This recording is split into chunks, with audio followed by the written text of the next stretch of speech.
Good morning. My name is Amanda, and I will be your conference operator today. At this time, I'd like to welcome everyone to the Victoria's Secret & Company's third quarter 2022 earnings conference call. Please be advised that today's conference is being recorded. All parties will remain in a listen-only mode until the question-and-answer session of today's call. I would now like to turn the call over to Mr. Kevin Wink, Vice President of External Financial Reporting and Investor Relations at Victoria's Secret & Company. Kevin, you may begin. Thank you, Amanda. Good morning and welcome to Victoria's Secret & Company's third quarter earnings conference call for the period ending October 29th, 2022. As a matter of formality, I would like to remind you that any forward-looking statements we may make today are subject to our safe harbor statement found in our SEC filings and in our press releases. Joining me on the call today is CEO Martin Waters and CFO TJ Johnson. We are available today for up to 45 minutes to answer any questions. Certain results we discuss on the call today are adjusted results and exclude the special items described in our press release and our SEC filings. Reconciliations of these and other non-GAAP measures to the most comparable GAAP measures are also included in our press release, our SEC filings, and the investor presentation posted on the investor section of our website. Thanks, and now I'll turn the call over to Martin. Thanks, Kevin, and good morning, everyone. Before we dive right into the quarter, I want to first share my gratitude during this holiday season for our associates and partners around the world for their hard work and dedication. I'm especially thankful for the team's continued commitment to the revolution of our brand and our strategy, and I'm delighted by the connections we're making and deepening with our customers as we aspire to become a Victoria's Secret where everyone feels seen, respected, and valued. After nearly a year and a half as an independent company, we continue to make significant progress towards our transformation. We've created a solid financial platform with our new, more agile operating structure, driven by our two category-defining brands and merchandise leadership positions in intimates and beauty. For the third consecutive quarter, we've seen growth compared to last year in our domestic market share for the intimates category. We remain energized by our customers' response to our brand repositioning, but of course recognize that this transformation is a journey and there's still more to do.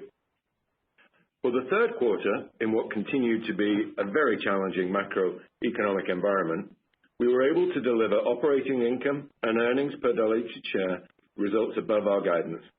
This represents our fifth consecutive quarter since the separation that we've delivered adjusted operating income and adjusted earnings per share results within or above guidance. We believe this type of performance continues to demonstrate the strength of our brand repositioning, our domestic market share leadership, and growth in the intimates category. In addition, the financial platform that we've created, supported by our team's relentless focus on execution, allow us to deliver better than expected results even in this challenging environment. We remain steadfast in our belief that we've stabilized our business model to weather difficult times and are positioned for significant operating leverage in more normal economic times.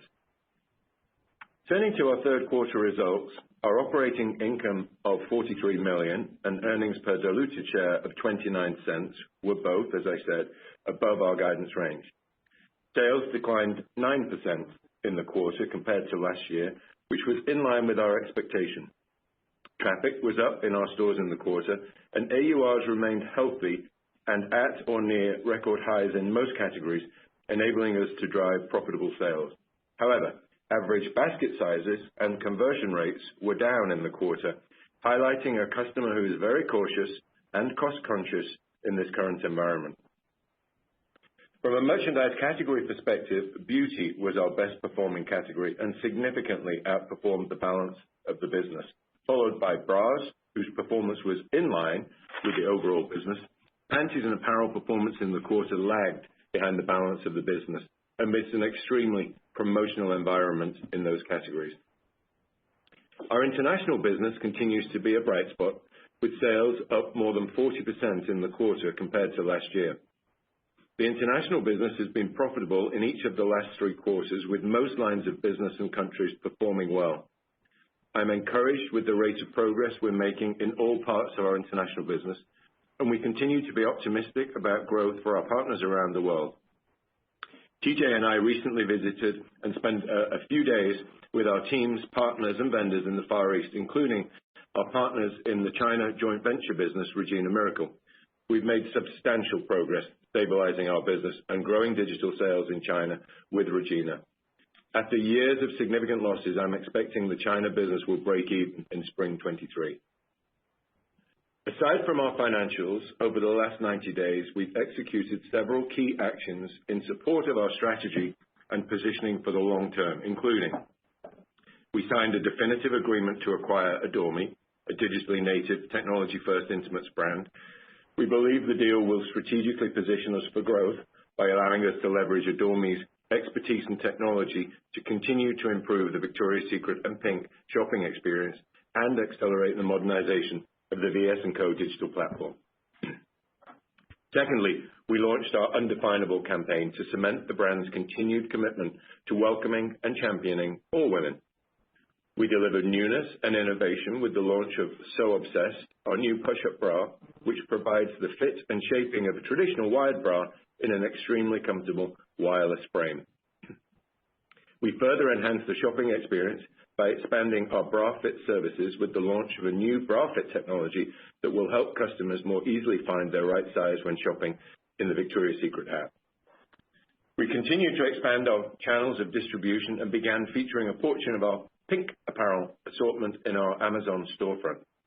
We expanded our Store of the Future fleet to 23 stores, 12 in the US and 11 internationally, and we continue to make progress on our ESG journey by publishing in November our ESG materiality assessment and strategy. Looking at the balance of the year, we remain mindful of the continued economic headwinds and pressure on our customer that will likely drive a highly promotional retail environment. As such, we expect continued sales and margin volatility. We believe we're well positioned for the holiday season, and we're confident in our ability to navigate this shifting landscape by aggressively pursuing our share of customer spending to optimize sales and margin, and at the same time being extremely diligent on costs and on inventory management. For the fourth quarter, we expect sales to decrease in the high single-digit range compared to the fourth quarter last year, and we're forecasting operating income to be in the range of $240 to $290 million. I expect you're all likely to hear my take on our holiday performance thus far. Well, here's my take. The start of November up until the Black Friday weekend seemed to be very much a continuation of the trend from the third quarter, a reflection of a very cautious customer in a challenging economic environment. However, since Black Friday, our customers have responded positively, and we've been very pleased with an uptick in the trend in our level of performance. Our stores have been some of the busiest in the mall, and our promotional levels were appropriately aggressive with increased traffic and conversion both in stores and online. That being said, there are still many very important days ahead in the month of December where we make the overwhelming majority of our profits for the fourth quarter. Our guidance for the quarter reflects our results to date and the expectations that we'll need to be aggressive in December to get our fair share and more of consumer spending this holiday season. For the full year, we expect sales to decrease 6 to 7% and forecast adjusted operating income to be in the range of $525 to $575 million, or approximately 8 to 9% of retail sales. Given today's challenging macroeconomic environment, we believe an adjusted operating income rate in the high single digits demonstrates stabilization of our business and represents a solid base. We will leverage more when normal macro trends return in North America. We're committed to optimizing our performance in the current challenging environment by focusing on what's within our control, our brand transformation, being best at bras, enhancing the customer experience, and a relentless focus on costs and inventory management. At our Investor Day in October, we discussed our strategic growth plan, which we believe outlines significant runway ahead, guided by our three principles. Number one, to strengthen the core. Number two, to ignite growth. Number three, to transform the foundation of our company. Led by our two category-defining brands, a merchandise leadership position in intimates and beauty, and a global business positioned to increase market share, our goal is clear: to be the world's leading fashion retailer of intimate apparel. Our focus as leaders and as a company is on ensuring we're a future-facing business that becomes more and more culturally relevant in this shifting consumer environment. We're confident in our opportunities and remain committed to delivering long-term sustainable value for our shareholders. That concludes our prepared remarks, and we'd be more than happy to take any questions that you might have.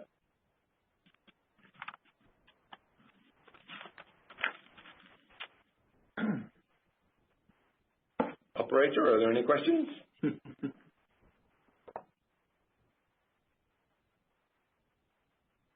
We have our first question from Lorraine Hutchinson with Bank of America. Your line is open. Thanks. Good morning. I wanted to get your view on what it is that the customers are really responding to, and your thoughts on, can you drive sales with newness, or does the environment require that you have to promote to really drive this conversion? Hi, Lorraine. That's a great question. I think the short answer is yes and yes. We know that when we've given the customer newness, that she's responded really well to it. So the So Obsessed bra is a great example of that, which had an immediate impact and was extremely positive. The shacket within the pink assortment blew out within the first week of being in store. The Bare fragrance launch was an immediate hit, went straight to number one, even ahead of Bombshell, America's #1 selling fragrance. So newness works, no question. That said, in these difficult times, she is looking for a deal, and she's looking for help, and she's looking at best brands in the market to recognize that times are difficult and to give her a helping hand. And so as customers were out over Black Friday weekend and they're stocking up, looking to buy Christmas gifts, then it's a fight. And we made the decision that it was appropriate to be more promotional than we had been in the previous year, to be more promotional than we had been in the balance of Q3, in order to make sure that we were fighting as hard as we possibly could. And we feel good about that choice. We were all out in stores in different markets across the U.S., and everybody reported back at the end of day and on Monday morning with about the same take, which is the customer is hungry for good value on great merchandise, and that's what we're striving to do. So in our guidance for the balance of the quarter, we provided for the opportunity to give her great value. I hope that helps, Lorraine. Thanks. And then one follow-up. Can you talk through the pace of the recovery in freight costs, and then also the pace of the additional $250 million of cost savings that you outlined at the Analyst Day? Yeah, Lorraine, this is TJ. I'll take that one. As we mentioned in the prepared remarks, third quarter freight costs were relatively consistent year over year. And what I'm referring to is the incremental supply chain costs that we have articulated really over the last 12 months. So starting in the third quarter of 2021 all the way through the spring season, we estimated about an incremental $300 million worth of supply chain costs or headwinds. And that looked like higher ocean rates, higher air rates,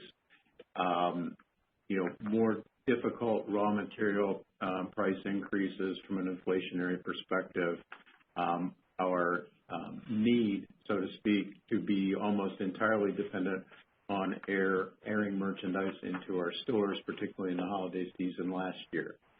So that was a 12-month runway, Q3 21 through Q2 of 22, of about $300 million.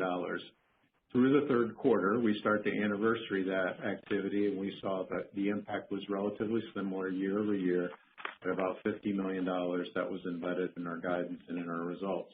As we move into fourth quarter, given that both ocean and air rates have now moderated significantly, given that we've been able to put more of our merchandise on boats and take less merchandise or take merchandise off of airplanes, which is a good thing for the business, we believe we'll recognize about an incremental $65 million of good news or lower supply chain costs in the fourth quarter. We think that number gets probably closer to about $100 million as we move into the spring season. So of the $300 million, we think through the next, call it 9 months, the stabilization of rates and our ability to move between airplanes and ocean containers will abate about half of the incremental cost in total. Where do costs go from there? I think from our perspective, that's a TBD. How much of this is sticky long term? How far do rates continue to go down? We know we're pressing everything that we can do from an ocean perspective and less reliance on airplanes. So to answer your question, about half of the $300 million of incremental costs we think coming back to us starting in the fourth quarter and continuing on through the spring season.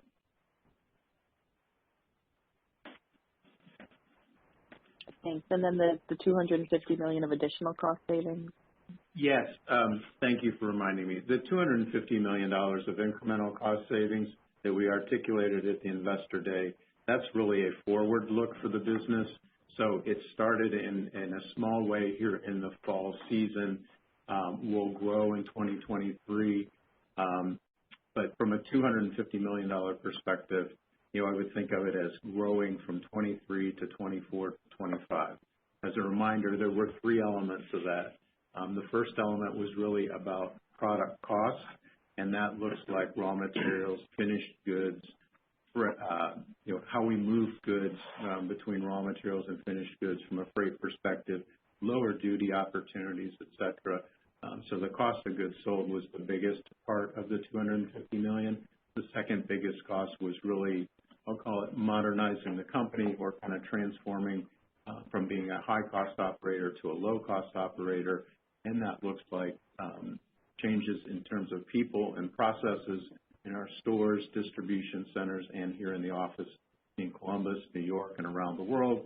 And then the third bucket, as you'll recall, was lower indirect procurement costs, which is really your non-merchandise costs across the business. So the $250 million is different than in the supply chain headwinds that we talked about earlier.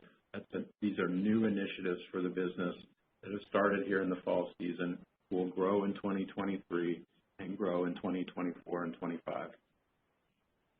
Thank you. Thank you. Our next question comes from Ike Boruchow with Wells Fargo. Your line is open. Yes, hi. This is Kate on for Ike. I wanted to dig in a bit more on the merch margin performance in 3Q and maybe more on 4Q. Could you just, parse out by category what you saw in terms of, bras, panties, and apparel? Would you say that the majority of the degradation in 3Q and maybe what you're anticipating in 4Q would be in the apparel parts of the business, while maybe the intimate side is holding up better? Just trying to think of the performance of core lingerie versus apparel. And then I have one follow-up. Yeah, I think good question. Thank you, Kate. From a margin perspective, as Martin mentioned, it's our intention to be, to get our fair share across the mall and be appropriately aggressive to make sure we're capturing our fair share of traffic, and we're doing everything we can to try to increase conversion on the traffic that's out there. From a category perspective, I think when you kind of look at our promotions that have transpired over the last few weeks and months, those category promotions tend to be a little more focused in apparel, a little more focused maybe in panties, and generally across the store, we want to make sure that we're being appropriately aggressive on not just categories, but also giftable product at this time of year, again, to get that basket started and try to build on conversion. So it's less about, it's not what you might be seeing at other retailers that feels more like a liquidation. This is really about how do we use the strength in our product, the strength in our margin profile to try to drive traffic and increase conversion. So we feel very good about our inventory position and the glide paths that we're on. Again, I want to underline this is not liquidation activity. This is using our product strength and product promotion to try to drive traffic and conversion. Okay, great. And TJ, I guess just one follow-up. As we're looking ahead to next fiscal year, understand obviously you're not going to want to guide, but you talked about some of the easing, supply chain pressures. Is there a reason why we shouldn't think about gross margins being up, next fiscal year as inventories are in a better place? You're last seeing some of the excess promotions here in the back half and, some of the freight headwinds, flip the other way? Yeah, I think from our perspective, you're correct. We are not giving guidance. But as we think about 2023, I'll pivot back to the Investor Day, and really the messaging and the story remains the same, Kate. I think we're very focused on strengthening the core, which, as you'll recall, we do need some improvement in the North American side of the business, and particularly in the economic environment for our customer. We continue to be focused on growing our market share from an intimates and beauty perspective. Clearly, we had very good performance from an international perspective. So you think about the Ignite growth pillar that we talked about. International is strong. New business development continues to progress, particularly with our success of beauty on Amazon and increasing points of distribution. And the sort of the future we continue to be excited about. So all of those growth opportunities remain intact for 2023. However, we do believe we need some help from the economy from a North American perspective. When we think about the margin, just focusing in on your question for a moment, we do expect to have some tailwind as we go into spring season, particularly around freight rates and freight opportunity year over year. I think the overall gross margin performance and rate performance, there will be some level of impact on where do sales go, because we do anticipate that from an economic perspective, I think most people believe that the challenges in North America will continue into spring. So what kind of deleverage does that create on the base? And then where does the promotional environment go in the mall? I think you're correct in assuming that most retailers seem to be in much better inventory position coming out of the fall season. So does the promotional activity across the mall subside? And does it go lower than where it was in Q3 and Q4? I think that's the TBD. We'll see where that goes. We will want to be competitive in the mall, though, to continue to focus on traffic and conversion. But we do have some tailwinds from a freight perspective. So we're really going to have to wait, Kate, to see where trends go and how do we continue to be competitive on the mall and continue to gain share. Great. Best of luck for holiday. Thank you. Thank you. Our next question comes from Matthew Boss of JP Morgan. Your line is open. Great, thanks. So Martin, could you expand on the lower conversion rates that you're seeing in both stores and digital? I guess what gives you confidence that this is macro and not tied to product or pricing? Is there a competitive element in underwear that impacted trends this quarter? And then TJ, to your point, as we turn the corner post-holiday, I guess what are the puts and takes to consider as it relates to revenues relative to this year? Meaning, do we need macro improvement to stem the level of revenue decline, or just maybe if you could walk through the initiatives on the top line and if growth is reasonable as we think about next year? Yeah, I'll take the first part of that. Morning, Matt. Of course, it's something we think about on a daily basis as we look at our results. Are we getting our fair share? Are we overperforming or underperforming relative to the market? And when conversion is down and sales are down, generally it's an extreme cause for concern. So we go to the other indicators that we can find. Market share is a good one, not the only one, but it's a good one. And our market share was up a nudge for the third quarter relative to where it was last year in intimates. That's driven by strength in bras, so growth in bra market share, and ever so slight reduction in share in panties. So, within that, we could be satisfied with the overall performance of intimates, but look hard at the panty business and say, gosh, that's a really promotional category. We're losing a little bit of ground. We've got to work harder. So, that's just one indicator. Another indicator we look at is the white pulse tracker, which indicates that purchase intent was higher for Victoria's than it was before. We look at our traffic relative to mall traffic to the extent we can get it, and that other retailers share with us and landlords share with us, and that looks like it's tracking. So we look across the dashboard and say, should we be satisfied? Should we be pleased? Should we be concerned? And I think we're holding our own. Honestly, I think we're there or thereabouts in the mix, and we've got it all to play for. December is the most important month of the year. We feel very well set up in terms of inventory, in terms of promotions, in terms of the activity we've got in the pipe. So it's full focus on execution right now. That's what we get paid to do, and that's what we're focused on. TJ, do you want to take the second part? Yeah, I think the second part, Matt, from a macro perspective, as we think about revenues going into next year, really what we talked about, I'll remind everybody what we talked about at the Investor Day. Again, the North American side of the business, we do need to see some level of improvement, we believe, from a macro perspective. When does that come? And candidly, we'll start to anniversary some of the challenges towards the end of the first quarter. What trend then unfolds in second quarter when you're comping the comp, so to speak, from a macro perspective? I think that's all in front of all of us as retailers. Do we have initiatives going on in the business to try to buck the trend? Absolutely, we do. As Martin mentioned, again, our core focus on being best at bras, a relook in terms of how do we make sure we're getting the appropriate amount of traction and growth in the panty business. So intimates in total, which is about a little over 50% of our business. That's our core. That's our best at. How do we continue to grow market share? From a beauty perspective, clearly we continue to launch new fragrances, and all they really do is go to the top of the charts, so to speak. So feel very good about the beauty business and continued newness and refresh in that business and growing it as a percent of the mix in the store. We talked about at the Investor Day starting to de-emphasize a little bit some of the apparel parts of our business. Again, focusing more into core intimates, core beauty, and growing the things that are working the best for us. I think additionally, I want to underline again the international growth in the first 3 quarters of 2023 as the world is starting to open back up again. We're seeing very strong performance there.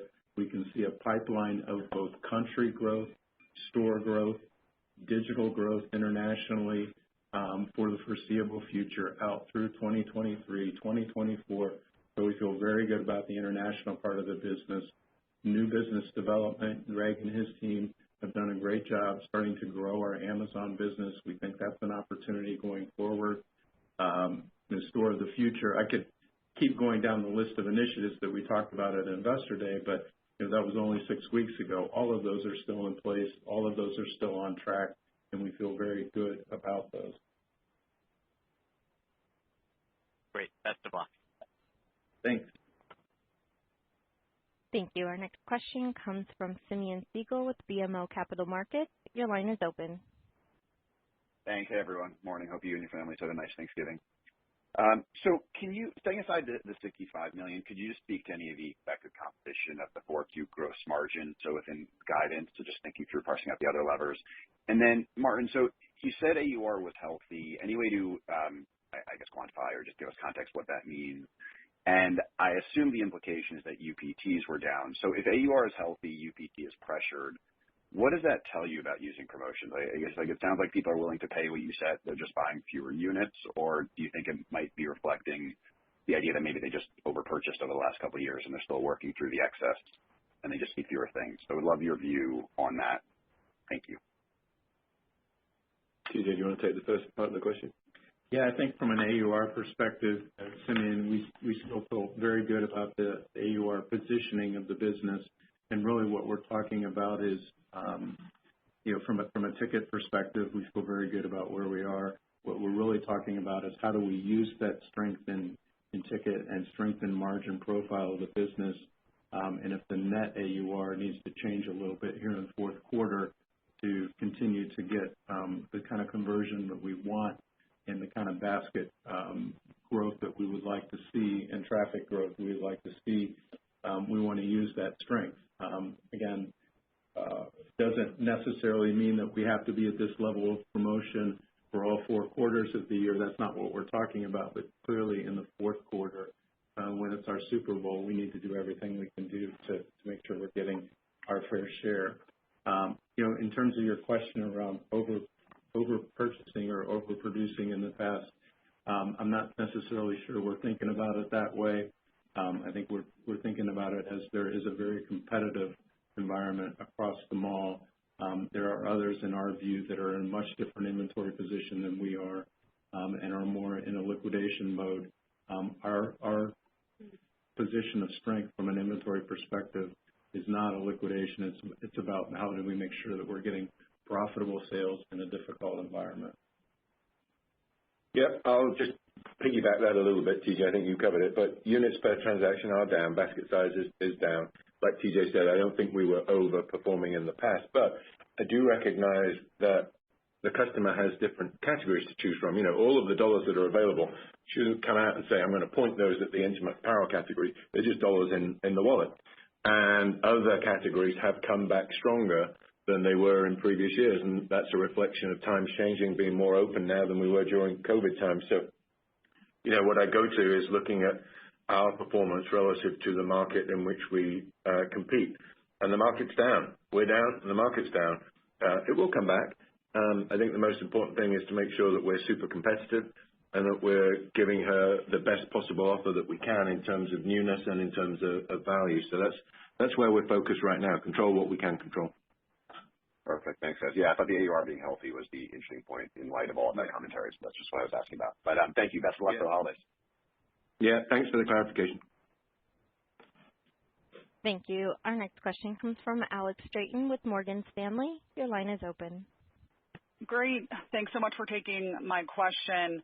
I wanted to focus kind of on some of the supply chain challenges. I know Victoria's is known for its read and react strategy. That's really been an advantage in the past, but has been pretty impaired over the last year. So is that contributing to some of the sales pressure, or how should we think about that? And maybe where does it stand in terms of the progress to being fully back to the read and react advantage, or when do you think that normalizes? Thanks. Yeah, happy to take that. Thanks, Alex. So we don't think about the supply chain being impaired, to be honest. We feel like we performed very well during COVID in a very difficult competitive environment in basic supply. We got the goods that we needed. We had to pay a bit more for them because of the freight challenges, but we got more than our fair share of what was available in the basic supply. So we feel that we did very well during that COVID period. As it relates to the current period where supply chain pressures are really behind us, TJ mentioned there was some cost in the third quarter that starts to go away during the fourth quarter. So the cost is substantially behind us, and the difficulty of the supply chain is substantially behind us. Where it really bites is in our ability to enter a new season open. And I've said previously that when the business is at its best, we would start the fall season about 60% bought and about 40% open. We didn't get quite back to that level this fall. We were more like 70% bought, 30% open. But we don't get to spend that 30% that's open because with the economic outlook the way that it is and sales, being pressured, it would be unwise to spend those open dollars. So we're more like 80-20, 80% committed, 20% open. When does it get back to completely normal? I would guess towards the middle of the year, we would expect to be at full capacity on read and react. There is no structural change in the base of supply or the way that we do business that indicates that it won't do. So it's just a question of us being very careful in the way that we place our orders and the amount of commitment that we make, and being agile in our ability to switch out of boats and into airplanes if something's checking faster than we anticipated it to do. So I hope that gives you a bit more color on the question. In broad outline, I would say we would expect 23 to be substantially normalized from a supply chain perspective. Great. That sounds like a nice tailwind for next year. Maybe just taking a step back, one more from me that's bigger picture. Can you just walk us through kind of the puts and takes around kind of that high single-digit margin this year on an EBIT level and how you see the path to kind of that mid-teens longer-term target from here? Yeah, I think, Alex, the Investor Day, we kind of stepped through this, and from our view, nothing's really changed in the last 6 weeks. So, we've maintained our guidance for the current year from an operating income and rate perspective. So if you think about, take the high end of the range, just to keep the math simple at 9%, what we talked about in terms of the path to 15%, the next percent of 9 plus 1, the plus 1 is really where we're focused on strengthening the core. That's the best at bras. That's North America. That's growing the intimates share. That's growing beauty share. That's starting to mix a little lighter on the apparel side. Those initiatives that we talked about at the Investor Day. The next 2 points, so 9 plus 1 plus 2, the next 2 points is really the igniting growth pillar. That looks like international growth, which happened in the third quarter, and we feel very good about the outlook for fourth quarter in 2023. It looks like new business development, whether it's new partners, new channels of distribution, et cetera, or all of the above. It looks like continuing to focus on store of the future, growing the store base from a store of the future perspective, renovating stores into the store of the future format. That is well on track, and we're pleased with the results to date. And then the last 3 points, so 9 plus 1 plus 2 plus 3 equals 15. The last 3 points is the $250 million of efficiency opportunity in that transforming the foundation bucket. I spoke about that earlier. That looks like cost of goods sold opportunity, modernizing the company from an efficiency standpoint in terms of people and processes, and then also indirect procurement. So nothing's really changed in the path from 8 or 9% here in the current year to that mid-teen from an initiative perspective or anything different strategically. I do think it's important to note, Martin mentioned it in his prepared remarks, something that is new and different that we are waiting on approval for from an HSR perspective is the announcement of the acquisition of Adore Me. We'll have more to say about that when that happens, but clearly that's a growth opportunity for the business and a transforming opportunity for the business that wasn't originally contemplated at the Investor Day. Thanks so much. Good luck. Thank you. And to be clear, we were contemplating it at the Investor Day. We just couldn't talk about it. Yeah. Fair. Thank you. Our next question comes from Omar Saad with Evercore Partners. Your line is open. Thanks. Good morning. Thanks for all the information. Wanted to do one kind of follow-up on the near-term, recent acceleration. I'm having a hard time figuring out, is it the kind of accelerated promotionality, if you guys kind of really lean into the value and seeing the customer respond to that, or the Black Friday acceleration, or do you think it's more shopping, consumers returning to kind of historical shopping patterns, more centralized around the holiday period? I'd love just if you have any thoughts around that, and I have a couple quick follow-ups. Yeah, morning, Omar. I'll take a shot at that, and it's really looking in the crystal ball and guessing what's going to happen. It logics to me that when the customer is pressured in a very tough economic environment, that she gravitates towards opportunities to save money. And Black Friday and Cyber Monday are opportunities to save money. So was I surprised that it was a strong Black Friday and a strong Cyber Monday? No, I wasn't. I was not surprised about that at all. What I don't know is whether this is the beginning of a new trend and the whole of December is going to follow it in that way. I doubt it, because I think when we look at previous patterns of difficult economic times, customers gravitate to deals, and then she spends up, and then she waits for the next round of deals. So I just think we're in for a tough December all around across retail, and we need to be prepared to sharpen our elbows and fight as hard as we can. Because as I said before, it's not just about winning within our category, it's about taking dollars to our category rather than to somebody else's. So that's about the only forecast that I can give you, Omar. And you should be assured that we're taking it on a day-to-day basis with, all over our results, even intraday results, and we're agile and we're able to change and pivot as needed. We have strong plans and we have contingencies in place, and we'll be prepared to make sure that we get whatever is available and out there. TJ, do you want to add anything? Or? Yeah, I agree with everything that Martin mentioned there, and the one add I would have is really an acknowledgement to the team, both here and across the country in our stores. Being prepared for Black Friday weekend, I think most reports out there, and certainly where we look at from a mall perspective, a mall traffic, the mall was very busy. We actually think that we were one of the busier stores in the mall, and I think that's been reported, and we're seeing that in the numbers. So the lift in traffic that we saw, we think was a little bit better than the mall, And we think that's that's directly correlated to the preparedness programs that Martin mentioned on the part of the team. So that's very helpful color. Yeah, that's very helpful color. Maybe quickly, any thoughts on why beauty is so strong?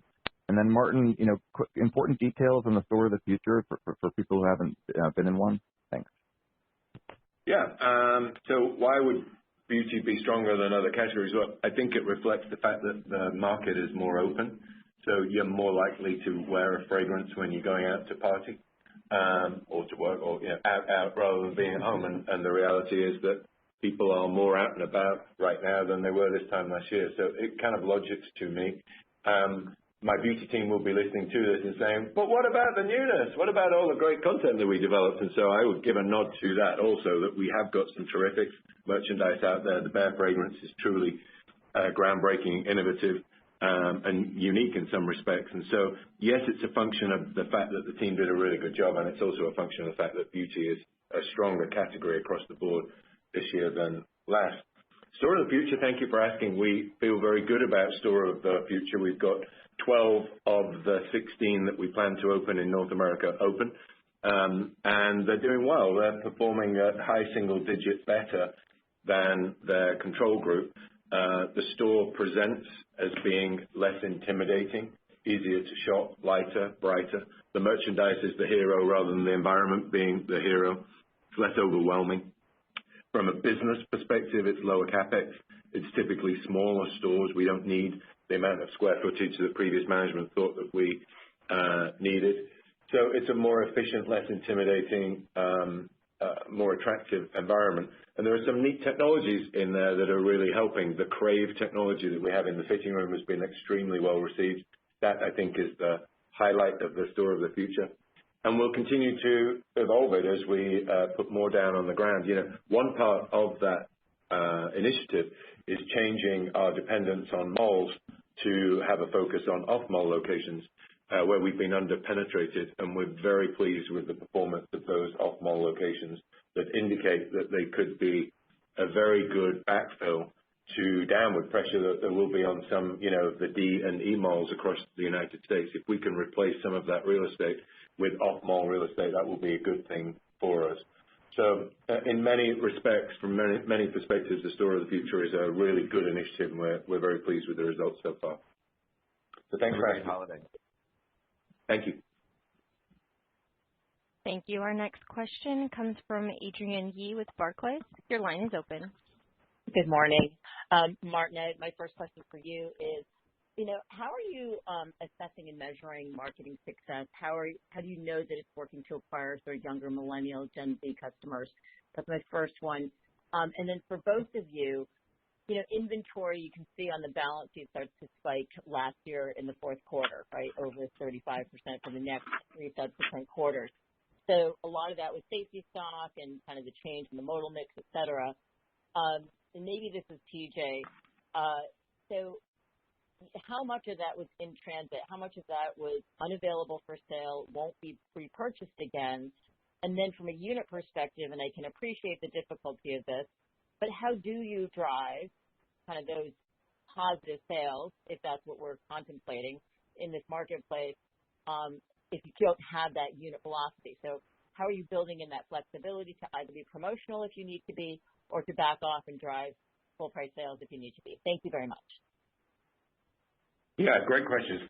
So how do you know if marketing is working? That's the sort of classic question through the ages. Good news is that it's easier to tell whether marketing is working now than it was a decade ago. So we will have multiple creatives out at any given point in time, and the algorithms in the system respond and push the best creative. So the creative that is the best, that is the most well-received, rises to the top. So spending marketing dollars is more efficient now than ever it was previously.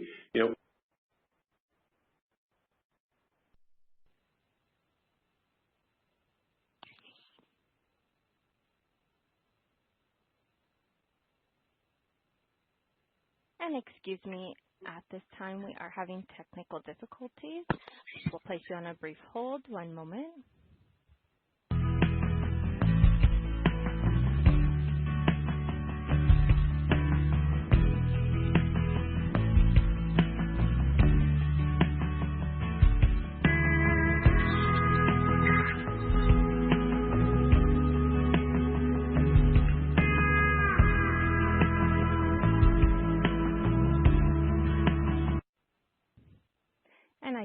apologize again. At this time, we are having technical difficulties.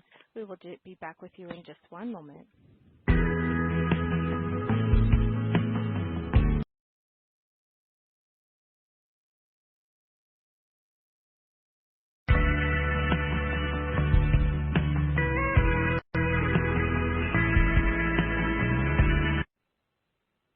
And again, this is the operator. We are having technical difficulties. We will be right back with you.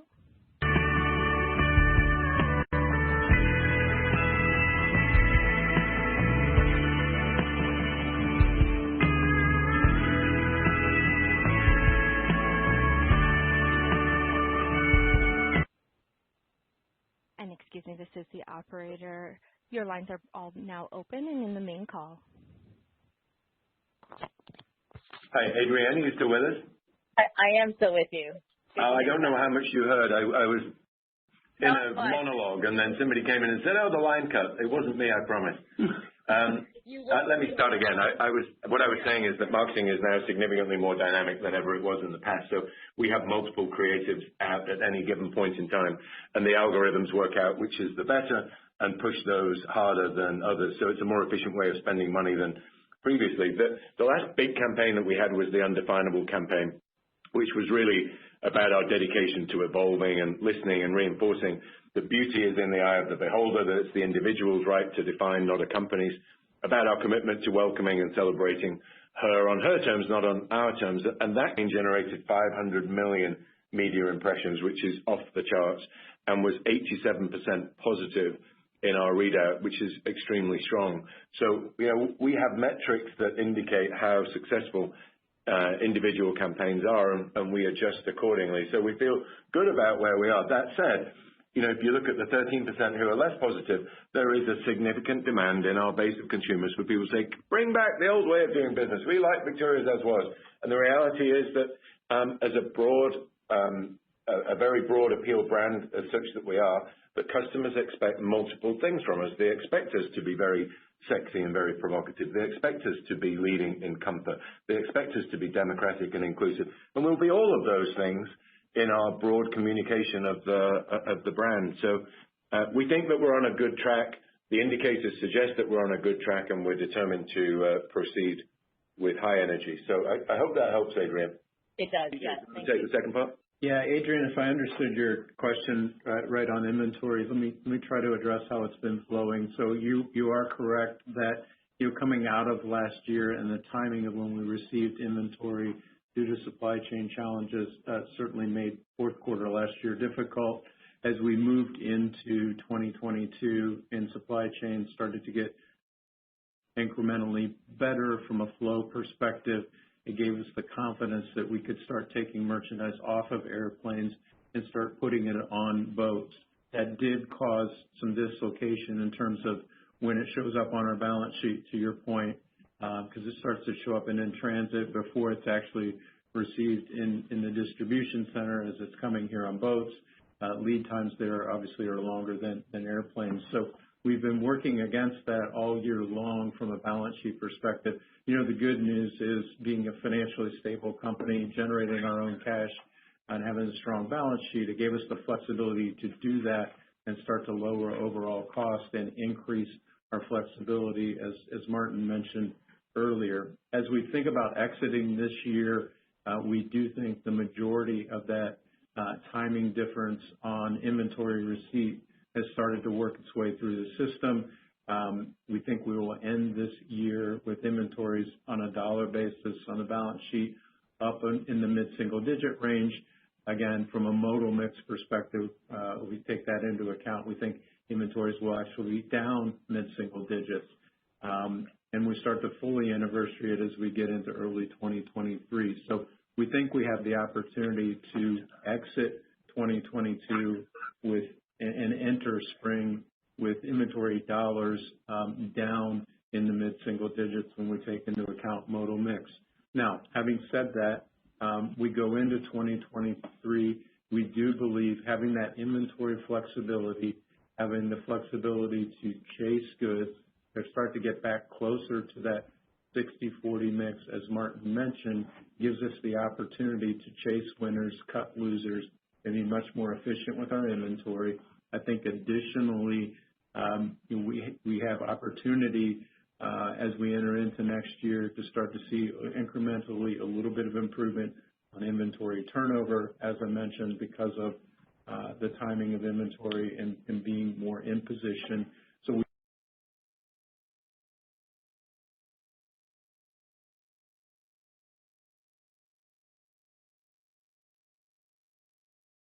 entering next year with inventory levels down and the ability to chase than where we've been in the last 12 months. That's extremely helpful. Just two housekeeping. What was deleverage in the quarter, and what was digital percent of sales? Thank you very much, and best of luck for holiday. What was deleveraged in the quarter on margin? What was the basis points? Yeah. And what was digital? So digital, Kevin, do you want to just throw out digital percent of sales? And with a high three. The B&O deleverage in the quarter was 80 basis points. And then the percent of sales, we'll have to do some math here. We'll get that. It's high 30s. Okay. Yeah, in the high 30s%. Perfect. Thank you, gentlemen, and best of luck for holiday. Thank you. Should we take one more question before we call it a morning? Perfect. Thank you. Our last question comes from Jonah Kim with Cowen. Your line is open. Hi, thank you for taking my question. Just curious on Adore Me acquisition. Congratulations on the deal. In ways you can leverage that business for next year as you think about modernizing Victoria's Secret. Any comment would be helpful. Thank you so much. Yeah, thanks for the question. We're super excited about Adore Me. It's a terrific company. You know, when TJ and I talk about it externally, we talk about it as being a 2-for-1 deal. It's like it's a standalone business that is incredibly successful and growing and pointing at the value sector of the market that we don't currently compete in, and that gives us a great source of growth. And secondly, it's a technology company where we can leverage some of their great capability and skill set inside of our larger base of customers. And so, yeah, there's two very good reasons for us to be a good owner for that brand.